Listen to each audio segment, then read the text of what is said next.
ಕನ್ನಡಿಗರಿಗೆ ನಮಸ್ಕಾರ. ಈ ದಿನ ಪ್ರಮುಖ ಸಂಕ್ಷಿಪ್ತ ಸುದ್ದಿಗಳ ಹೂರಣ. ನೀವು ನೋಡ್ತಾ ಇದ್ದೀರಿ ಬಿಬಿ ನ್ಯೂಸ್ ಕನ್ನಡ. ನಾನು ಅಕ್ಷತಾ ಕುಲಕರ್ಣಿ. ರೇವಣ್ಣ ಮಾತಿಗೆ ಕೋಪಗೊಂಡಿರುವಂತಹ ಎಚ್.ಡಿ. ಕುಮಾರಸ್ವಾಮಿ ಇದೇ ಜನವರಿ 24ರಂದು ಜೆಡಿಎಸ್ ಹಾಸನದಲ್ಲಿ ಬೃಹತ್ ಸಮಾವೇಶ ಆಯೋಜಿಸಿದೆ. ಈ ಹಿನ್ನೆಲೆಯಲ್ಲಿ ಜೆಡಿಎಸ್ ರಾಜ್ಯಾಧ್ಯಕ್ಷ ಕೇಂದ್ರ ಸಚಿವ ಎಚ್.ಡಿ. ಕುಮಾರಸ್ವಾಮಿ ಇಂದು ಹಾಸನಕ್ಕೆ ಭೇಟಿ ನೀಡಿ ಸಮಾವೇಶದ ಪೂರ್ವ ಸಿದ್ಧತೆಗಳನ್ನ ಪರಿಶೀಲನೆ ನಡೆಸಿದ್ರು. ಬಳಿಕ ಎಚ್.ಡಿಗೆ ಸುದ್ದಿಗೋಷ್ಠಿ ನಡೆಸಿ ಮಾತನಾಡುವ ವೇಳೆ ಸಹೋದರ ಎಚ್.ಡಿ. ರೇವಣ್ಣ ಮೇಲೆ ಕೋಪಗೊಂಡಿರುವ ಘಟನೆ ನಡೆಯಿತು. ಉಡುಪಿ ಡಿಸಿ ನಡೆ ಬಗ್ಗೆ ಪರ ವಿರೋಧ ಚರ್ಚೆ. ಉಡುಪಿ ಪರ್ಯಾಯ ಮಹೋತ್ಸವ ಮೆರವಣಿಗೆಯಲ್ಲಿ ಜಿಲ್ಲಾಧಿಕಾರಿ ಕೇಸರಿ ಧ್ವಜ ಪ್ರದರ್ಶಿಸಿದ್ದು ರಾಜಕೀಯ ವಿವಾದಕ್ಕೆ ಕಾರಣವಾಗಿದೆ. ಡಿಸಿ ನಡೆ ಸೇವಾ ನಿಯಮಗಳ ಉಲ್ಲಂಘನೆ ಎಂದು ಕಾಂಗ್ರೆಸ್ ಆಕ್ಷೇಪಿಸಿ ಮುಖ್ಯಮಂತ್ರಿಯವರಿಗೆ ದೂರು ನೀಡಿದೆ.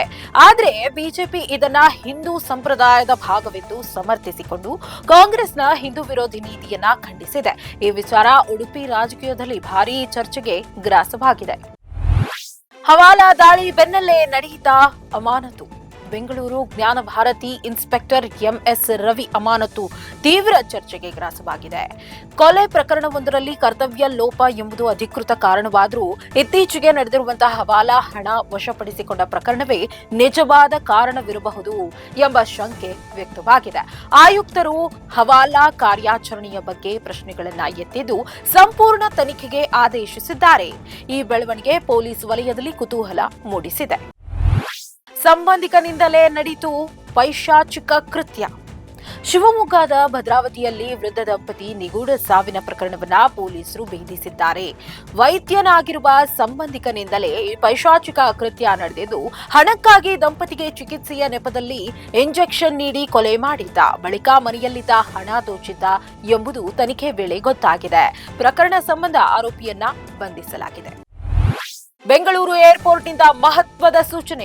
ಗಣರಾಜ್ಯೋತ್ಸವ ಮತ್ತು ದೀರ್ಘ ವಾರಾಂತ್ಯದ ಹಿನ್ನೆಲೆಯಲ್ಲಿ ಬೆಂಗಳೂರು ಏರ್ಪೋರ್ಟ್ ಪ್ರಯಾಣಿಕರಿಗೆ ಪ್ರಮುಖ ಸೂಚನೆ ನೀಡಿದೆ. ಹೆಚ್ಚುವರಿ ಭದ್ರತಾ ಕ್ರಮಗಳು ಮತ್ತು ಪ್ರಯಾಣಿಕರ ದಟ್ಟಣೆ ನಿರೀಕ್ಷೆ ಹಿನ್ನೆಲೆ ವಿಮಾನ ನಿಲ್ದಾಣಕ್ಕೆ ನಿಗದಿತ ಸಮಯಕ್ಕಿಂತ ಮುಂಚಿತವಾಗಿ ಆಗಮಿಸುವಂತೆ ಕೋರಲಾಗಿದೆ. ಚೆಕ್ ಇನ್ ಮತ್ತು ಭದ್ರತಾ ತಪಾಸಣೆಗಳಿಗೆ ಹೆಚ್ಚಿನ ಸಮಯ ಮೀಸಲಿಡಿ ವಿಳಂಬ ತಪ್ಪಿಸಲು ಸಹಕರಿಸಿ ಎಂದು ಏರ್ಪೋರ್ಟ್ ಆಡಳಿತ ಮಂಡಳಿ ತಿಳಿಸಿದೆ. ಆಮೆಗಳು ಸೇರಿ 35 ವನ್ಯಜೀವಿ, 3 ಬಂಧನ. ಕೆಂಪೇಗೌಡ ಅಂತಾರಾಷ್ಟ್ರೀಯ ವಿಮಾನ ನಿಲ್ದಾಣದಲ್ಲಿ ಬ್ಯಾಂಕಾಕ್ನಿಂದ ಅಕ್ರಮವಾಗಿ ಸಾಗಣೆ ಮಾಡಲಾಗ್ತಾ ಇದ್ದ 35 ವನ್ಯಜೀವಿಗಳನ್ನ ಕಸ್ಟಮ್ಸ್ ಅಧಿಕಾರಿಗಳು ವಶಪಡಿಸಿಕೊಂಡಿದ್ದಾರೆ. ವಿಮಾನ ನಿಲ್ದಾಣದ ಟರ್ಮಿನಲ್ 2ರಲ್ಲಿ ಈ ಪ್ರಾಣಿಗಳನ್ನ ವಶಕ್ಕೆ ಪಡೆಯಲಾಗಿದೆ. ಈ ಸಂಬಂಧ ಕಸ್ಟಮ್ಸ್ ಅಧಿಕಾರಿಗಳು 3ರನ್ನ ಬಂಧಿಸಿದ್ದಾರೆ. ಬಂಧಿತರ ವಿರುದ್ಧ ವನ್ಯಜೀವಿ ಸಂರಕ್ಷಣಾ ಕಾಯ್ದೆ ಮತ್ತು ಕಸ್ಟಮ್ಸ್ ಕಾಯ್ದೆಯಡಿ ಪ್ರಕರಣ ದಾಖಲಿಸಲಾಗಿದೆ. ದಾಖಲೆ ಬಜೆಟ್ ಮಂಡನೆಗೆ ಸಿಎಂ ಸಿದ್ದರಾಮಯ್ಯ ಸಿದ್ಧತೆ. ಮುಖ್ಯಮಂತ್ರಿ ಸಿದ್ದರಾಮಯ್ಯ ದಾಖಲೆಯ ಬಜೆಟ್ ಮಂಡನೆಗೆ ಭರದ ಸಿದ್ಧತೆ ನಡೆಸಿದ್ದು, ಇಂದು ವಿವಿಧ ಇಲಾಖೆಗಳ ಅಧಿಕಾರಿಗಳೊಂದಿಗೆ ಸರಣಿ ಸಭೆಗಳನ್ನ ನಡೆಸಿದ್ದಾರೆ. ಉಪಮುಖ್ಯಮಂತ್ರಿ ಡಿಕೆ ಶಿವಕುಮಾರ್ ದೆಹಲಿ ಭೇಟಿ ನಂತರ ವಿಶ್ವ ಆರ್ಥಿಕ ಶೃಂಗಸಭೆಯಲ್ಲಿ ಪಾಲ್ಗೊಳ್ಳಲು ದಾವೋಸ್ಗೆ ಭೇಟಿ ನೀಡಿದ್ದು, ಇತ್ತ ಸಿದ್ದರಾಮಯ್ಯ ರಾಜ್ಯ ಬಜೆಟ್ಗಾಗಿ ಬೆಂಗಳೂರಿನಲ್ಲಿ ಸರಣಿ ಸಭೆಗಳನ್ನ ನಡೆಸಿದ್ದಾರೆ. ಹಣಕಾಸು ಇಲಾಖೆಯ ಹಿರಿಯ ಅಧಿಕಾರಿಗಳೊಂದಿಗೆ ಸಭೆ ನಡೆಸಿ ಬಜೆಟ್ ಕರಡು ಮಸೂದೆ ಬಗ್ಗೆ ಸಮಾಲೋಚನೆ ನಡೆಸಿದ್ದಾರೆ. ಅಧ್ಯಕ್ಷರಾಗಿ ವಿಜಯೇಂದ್ರ ಮುಂದುವರಿಕೆ ಸಾಧ್ಯತೆ.